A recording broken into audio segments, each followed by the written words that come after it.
It really always is them, isn't it? It really always is. So let's talk about how racism and sexism feed capitalism, as well as capitalism feeds them, and about the secret X factor that we are not talking about. This isn't a trio, it's a foursome.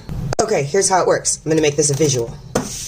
You've got your racism, okay? Slavery, genocide, taking property.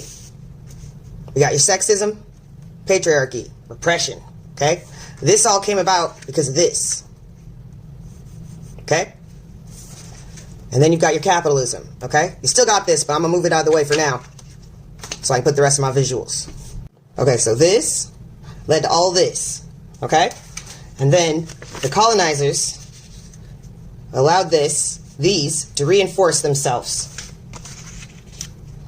The racism allowed them to justify the slavery and genocide, which allowed them to get more of the, and then allowed them to do more of this, which then also reinforced all of this that they were doing.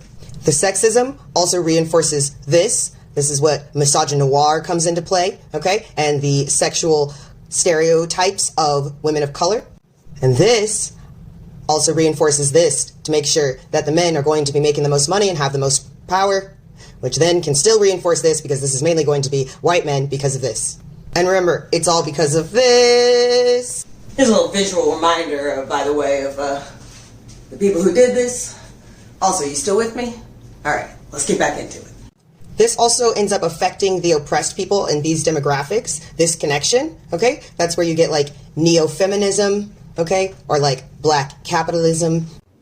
The missing piece in this conversation that I think we really need to talk about, the missing puzzle piece that will help us when we're trying to deprogram our brains from capitalism and get ready for revolution, is... it's this. It's this. They didn't colonize anything of this without this. And now it is more and actually complete of how this structure works, okay? Now just think about it for a second. What reinforces these two things that's so hard to get rid of? Church, that tells you not to be gay or do sexy things. And racism, where church tells you you are above these races. You have dominion over them. This doesn't mean you can't practice your religion. We just got to take this out of it and get rid of your guys' toxic hierarchies. Thank you for joining me, and that is the lesson! We solve all of this with this.